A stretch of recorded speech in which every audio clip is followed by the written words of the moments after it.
हर चुनावी गणित पर रहेगी मेरी पैनी नजर।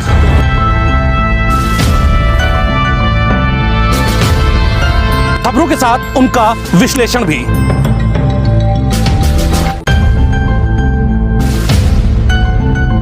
निष्पक्षता के साथ सीधी और सटीक खबरें। मेरे साथ देखिए राणा के बोल। भारत में एक ओर जहां महानगर, शहर और कस्बों में जनसंख्या निवास करती है, वहीं एक बड़ी तादाद में लोग भारत के सुदूरवर्ती गांवों में भी निवास करते हैं। चुनाव आते हैं, मीडिया कवरेज पर निकलती है, लेकिन गांव के नाम पर वो अपनी सुविधा अनुसार कस्बों से सटे जो गांव होते हैं वहीं तक जाती है, जबकि दूर दराज के इलाकों में जाने से परहेज करती है। यही वजह है कि आज हम आपको लेकर आए हैं उन दूर दराज के इलाकों में जहां पे मीडिया शायद ही पहुंचती है। हम यहां पर जानने की ये कोशिश करेंगे कि आखिरकार सरकार जो घोषणाएं करती है या योजनाएं जो लागू करती है, उनका इन दूर दराज के इलाकों में रहने वालों लोगों को कितना फ़ायदा मिलता है, या फिर सिर्फ ये जितने भी लाभ हैं ये कस्बों और शहर के पास वाले गांव में ही रहने वाले लोग उठा पाते हैं। साथ ही इलेक्शन अब सर पर है, ऐसे में इलेक्शन को लेकर क्या माहौल है, यही सब कई प्रश्न हैं जिनको हम जानने का कोशिश करेंगे अपने साथ मौजूद लोगों से। सबसे पहले पूछूंगा, आपका क्या नाम है? हमारा छोटे लाल। छोटे लाल जी, क्या माहौल है इलेक्शन का? इलेक्शन का बहुत बढ़िया माहौल चल रहा है। और हाँ, और इस समय तो मोदी जी और योगी जी की सरकार में हम लोग बहुत अच्छे से रह रहे हैं, और खाना पानी जो कुछ है वो अच्छा मिल रहा है। और किसान पीएम मोदी जी ने जो 2000 रुपये दिए हैं वो हमको मिल रहा है बराबर। और अभी जो ई श्रम योजना जो आई है उसमें हमने जो उसको ऑनलाइन किया है, अभी उसका पैसा आया नहीं है, हो सकता आ जाए। इससे पहले क्या मतलब हमेशा भारतीय जनता पार्टी को ही वोट देते आए हैं? नहीं, इससे पहले हमने बहुजन समाज पार्टी को वोट देते आए हैं, और बीच में सपा को वोट दिए हैं। हमारा जैसा कि इसके पहले भारतीय जनता पार्टी जो है कुछ कम यहाँ हमारे कस्बे में थी, इसलिए हम लोग जहाँ पर सभी लोग जाते थे वोट डालने, उसी के वजह से हम लोग वहाँ पहुँच जाते थे। क्या वजह रही कि भारतीय जनता पार्टी में बहुजन समाजवादी पार्टी या समाजवादी पार्टी को छोड़कर भारतीय जनता पार्टी में कैसे पहुंचने का फैसला किया? ऐसा फैसला इसलिए किया क्योंकि वहाँ जो काम सरकार भारतीय जनता पार्टी का है वो सरकार बहुत अच्छा काम कर रही है। हर गरीब वर्ग के लोगों को, जैसा कि यहाँ पर हमारे गांव देहात में आ रहा है पैसा, और हर चीज़ जानने के लिए कोटे में पैसा भी दिया जा रहा है, और खाने पीने के लिए हर महीने में 2 बार डबल राशन मिल रहा है। नहीं तो इससे पहले क्या जो सरकारें थी वो काम नहीं करती थी? खाली भाजपा ही सरकार काम कर रही है? काम तो करती थी, लेकिन जितना अच्छा सरकार बीजेपी की काम कर रही उतना अच्छा काम कोई सरकार नहीं करती थी। आपका पूरा नाम क्या है? हमारा पूरा नाम छोटे लाल है, छोटे लाल गौतम। गौतम जी, मतलब यानी कि तो आप जाटो बिरादरी से तो आप मायावती के कट्टर समर्थक होना चाहिए। कट्टर समर्थक हम थे, लेकिन हमें जो इस समय मिल रहा है उसी के वजह से हम बता रहे हैं कि हमें जो सुविधा मिल रही ऐसी सुविधा किसी सरकार में नहीं मिली। ऐसी क्या वजह रही जो मायावती से आपका इतना दुराव हो गया? ऐसी कोई दुराचारी नहीं रही, क्योंकि पार्टी थोड़ा नीचे जा रहा है इसलिए जाने की वजह भी है। और दूसरी बात ये भी है कि हम यहाँ पर जो सुविधा आ रही भारतीय जनता पार्टी की ओर से, योगी मोदी जी की तरफ से, हम उन्हीं की वजह से जो उनका नमक मेरा कहने का मतलब ये है कि ऐसा बहुजन समाजवादी पार्टी में मायावती का ऐसा कौन सा काम रहा जिसकी वजह से आप लोगों में नाराजगी हुई?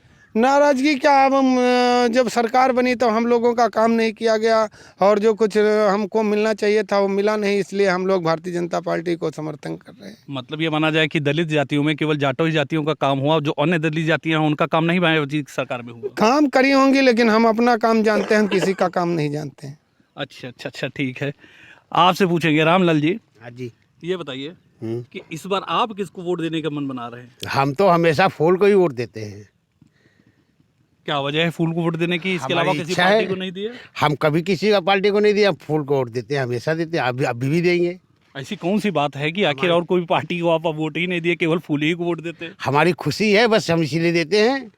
अरे कुछ बताएंगे तो। अच्छा काम करते हैं इसलिए हम देते हैं।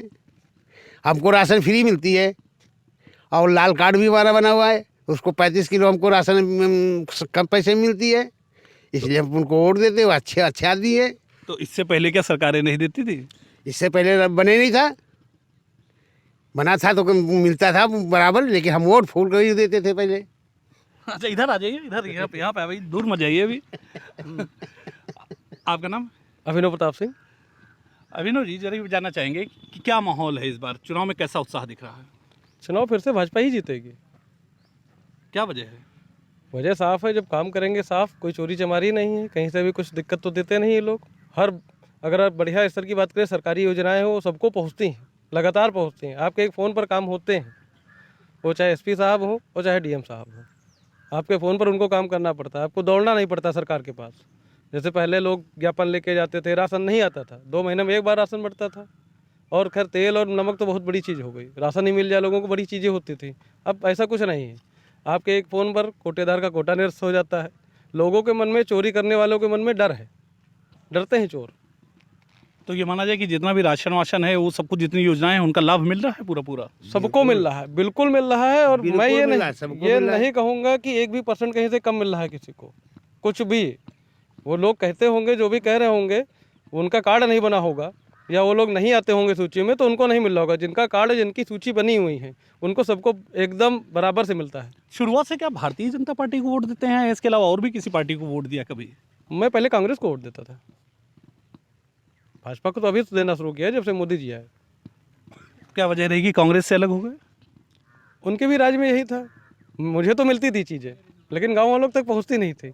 मैं अपनी बात करूँ तो मुझे तो चीज़ें मिल जाती आज भी, जबकि मेरा कार्ड अगर बात करें तो हम लोगों को तो पीला कार्ड बनता है। भाई राशन की बात करें तो राशन नहीं मिलता, लेकिन और लोगों को मिल रहा है, गाँव वालों को मिलता है, तो खुशी होती है कि हाँ सबको मिल तो रहा है कुछ ना कुछ। अकेले ही थोड़ी जीना है, गाँव भर को लेके चलना पड़ता है। ऐसी क्या बीजेपी में खासियत है? 3 खासियत बताएंगे जो आपको लगता है कि बीजेपी के अलावा दूसरी पार्टियों में नहीं है।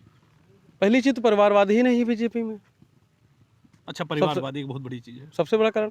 दूसरा, किसी को भी चोरी करने की हिम्मत नहीं है कि वो चोरी कर सके, छोटी चोरियाँ या बड़ी चोरियाँ। मुझे नहीं देखा अभी तक इतने सालों में कानून कि कोई भी चोरी हुई हो। तीसरा, कानून व्यवस्था इनकी बहुत कुशल है।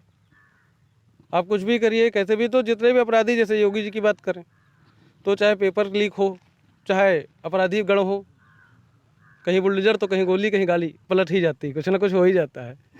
तो ये भय बड़ी चीज़ होती है। पहले था, किसी भी अपराधी को कोई डर नहीं था। अज्ञात लोगों ने कब्जा कर रखे थे बहुत सारी ज़मीनों पे, आज वो सब छूट चुकी हैं, बहुत सारे लोग जेल में हैं, और इससे ज़्यादा क्या चाहिए आपको?